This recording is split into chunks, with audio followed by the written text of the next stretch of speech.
Нет ничего интереснее, чем пробовать новое. Сәлеметсіздер ме, құрметті киносүйер қауым. Бірін-бірі қайталайтын жүздеген фильмдерді көргеннен кейін олар қызық болмай, ешқандай сезім қалдыра бермейді. Ал мынадай шедеврге тап болып, оны көріп шығу сізде керемет әсер қалдырады. 2 күн ішінде мен Энтони Хопкинстің Доктор Лектор туралы Молчание ягнят және Красный дракон фильмдерін көріп шықтым. Ең керемет, жауыз және интеллектуалды тұрғыдан ең ақылды, әрі сыпайы және өте мәдениетті, манипуляцияға жатып алған маньяк жайлы фильм. Ал енді обзорды бастайық. Ганнибал. Өз үйінде мүгедек миллионер Мейсон Верджер психиатр дәрігерден Ганнибал Лектор мен агент Старлингтің қарым-қатынасы жайлы сұрайды. Сосын Мэтью Лектордың киген маскасын көрсетеді. Верджер қуанып, оны $250,000 сатып алады. Выдайте чек на $250,000. Лектордың қашып кеткеніне 10 жыл болды. ФБР арнайы агенті Клариса Старлинг есірткі зертханасының басшысы Эвелда Друнгоны ұстау операциясына қатысады. Балық базарында көптеген адамдарды және қылмыскер баланы алып бара жатқанын көргеннен кейін Старлинг операцияны тоқтатуды ұсынады, бірақ Болтон атты инспектор жалғастыруды бұйырады. Она с ребенком, повторяю, она с ребенком. Всем группам отбой. Қарақшы полицейлердің бірінің қаруын байқап дабыл қағады. Қырғын басталады. Агент пен 5 қылмыскер өледі. Эвелда қолға түскісі келмей Старлингті атып тастайды және Старлинг қылмыскерді өлтіруге мәжбүр болады. Агент Клариса Старлинг бұқаралық ақпарат құралдарының қудалауының нысанасына айналады. Верджер Кларисаға көмекке келеді. Ол Лектордың 4-ші құрбаны және тірі қалған жалғыз адам еді. Лектор Мейсонға дәрі беріп, бетін айнамен кесіп тастауды бұйырған еді. Содан кейін Ганнибал оның омыртқасын сындырған. Мистер Верджер, вы сказали нам, что получили важную новую информацию. Клариса Буэнос-Айрестегі Лекторден оны интеллектуалдық дуэльге шақыратын хат алады. Ол Лектор медбикенің бетінен ұстап жатқан психиатриялық мекемедегі кадрларды көреді. Барни Мэтью кадрға кіреді. Клариса мекемеде 6 жыл жұмыс істеген Барнимен кездеседі. Оның айтуынша аурухана жабылғаннан кейін Лектордың барлық заттары қоқысқа тасталған. Лектордың қолтаңбасы қойылған пісіру мерекесі кітабы коллекционерге сатылғанын байқаған Кларис Барниді Лектордың мүлкін жасырын сатты деп айыптайды. Книга нужна вам? Постараюсь ее вернуть.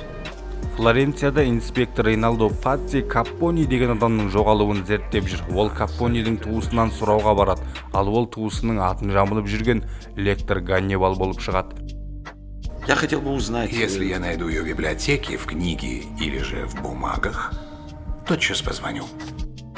Кларис Лекторден жаңа хат алады. Онда ол оның отбасы туралы айтады. Иіс сарапшылары парфюмерияның нюанстарын зерттеп, хаттың қайдан келгенін анықтайды. Олар хош иістің тапсырыс бойынша арнайы жасалғанын, бірақ таралу аймағы тым үлкен екенін анықтайды. ФБР Куэстурадан парфюмерия дүкеніндегі камералардың видеоларын сұрайды. Ал инспектор Патти түсірілімде доктор Фелді байқайды. Сосын инспектор Ганнибал Лекторды іздейтін жарнаманы табады. ФБР Лектор туралы ақпарат үшін $3 миллион сыйақы тағайындалған хабарландыруды көреді.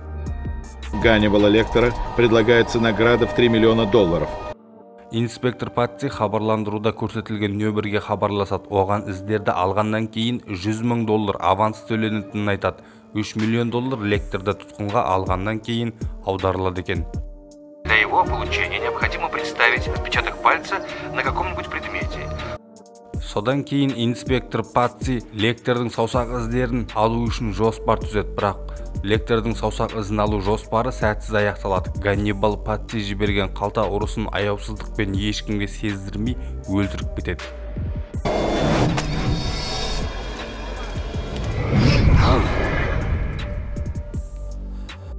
Патти жігіттің өлігін жасырады, бірақ саусақ іздерін алып үлгереді. Саусақ іздерін салыстырғаннан кейін Верджер сардиниялық шошқа өсіруші және ұрлаушы Карлоны шақырады. Ол өз адамдарымен Италияға барады. Старлинг Паттиге хабарласып, ақша үшін Лекторды жалғыз ұстауға тырыспа деп ескертеді, бірақ инспектор онымен келіспейді. Он убил полицейских, охранявших его в Мемфисе. С одного содрал лицо. Он и вас убьет. Данте шығармашылығы туралы айтып жатқан лектор лекцияға қатысып отырған Патсидің иығынан сипат. Дәріс аяқталғаннан кейін Патси Карлоға телефон соғып, доктор Фелмен бірге мейрамханаға баратынын хабарлайды, бірақ лектор оны есінен тандырып, қол-аяғын байлап тастайды. Я задам вопросы, а там посмотрим. Идет? Сол кезде Клариса инспекторға хабарласады. Тұтқаны лектор көтереді. Маньяк соншалықты мәдениетті болады деп тіптен ойламаппын. К сожалению, вы выбрали неудачный момент. Простите меня. Содан кейін ол Патсидің қарнын жарып, мойнына ілмекпен сарай терезесінен лақтырып жібереді. Сосын Верджер жіберген адамдарының бірін өлтіреді, бірақ өте мәдениетті түрде. Да. Добрый вечер. Кларис пен Верджер инспекторды өлтіру түсірілімін көреді. Келесі күні таңертеңгі жүгіруде Старлинг біреу оның артынан келе жатқанын сезеді. Пол Крендлер агент Старлинг пен лектордың арасында махаббат бар деп оны қызметтен шеттетеді. Сдайте оружие и удостоверение агенту Верселу. Келесі күні Крендлер велосипедпен жүруге шығады. Америка Құрама Штаттарына оралған лектор Крендлердің үйіне кіреді. Бірақ ондағы ит маньяктан қорқып, ешқандай дыбыс шығармай қалады. Лектор поштаны тексереді және дайындықты бастайды. Ол өтірік қызмет сатып алады. Мәйітханадан құралдар мен мүгедектер арбасын ұрлайды. Содан кейін ол бәрін оңаша үйге апарады.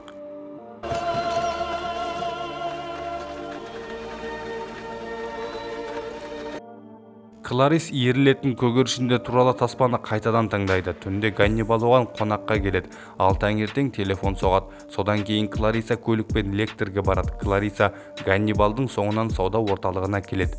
Старлинг бақылауды байқайды. Лектор әйелдің шашына сақтықпен қол тигізеді. Ол оған көйлек пен аяқ киім қалдырып кетеді. Надеюсь, они вам понравятся. Пока. Шығу жолында лекторды Верджер жалдаған сардарлар бандысы тұтқынға алады. Верджер ақыры лектормен бетпе-бет келеді. Увидеть вас таким приятней. Өлімге бәрі дайын. Миллионер Ганнибалды жануарларға тірідей тамақтандырғысы келеді.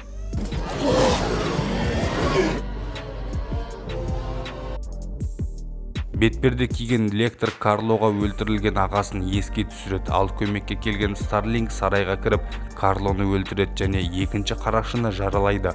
Оның қолына кісен салады. Содан кейін ол лекторды босатады. Троните меня. Застрелю. Я понял.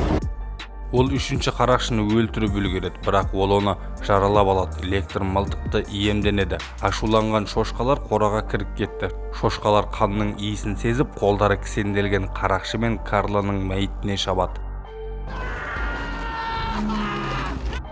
Верджер өзінің жеке докторы Кардельге мылтықты алып, лекторды атуды айтады. Кардел екіленеді. Лектор оған иесін шошқаларға лақтырып, маған жаба сал деп кеңес береді.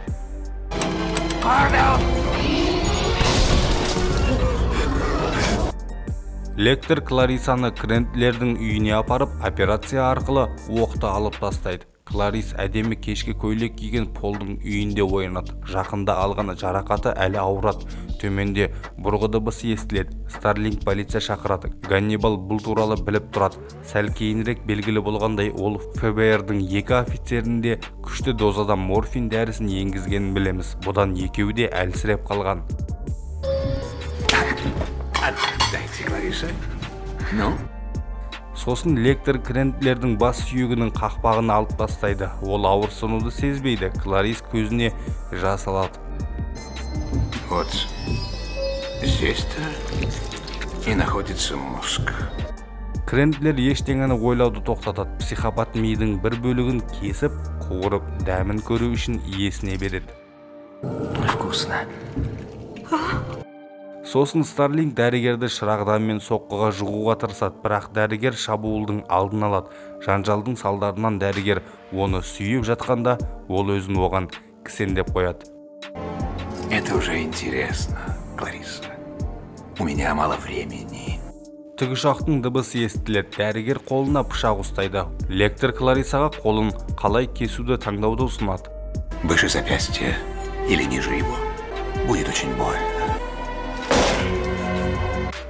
Кейінгі кадрда Старлингке зиян тигізе алмағанын көреміз. Сөйтсек ол Лектор өзінің сол қолын кесіп тастаған екен. Кейінгі кадр ұшақ бортына ауысады. Лектор онда түскі ас ішкелі отыр. Қасында отырған бала тағамның дәмінен татып көруді сұрайды. Вроде вкусно. Так оно и есть. Можно я съем? Фильм Ганнибалдың жаңа нәрселерді сынап көруден артық қызық жоқ деген құпия күлімсіреуімен және балаға қасықтан адам етін беруімен аяқталады. Нет ничего интереснее, чем пробовать новое. Обзор ұнаған болса лайк басып, пікір жазып, каналды жоғалтпас үшін тіркеле кетіңіздер.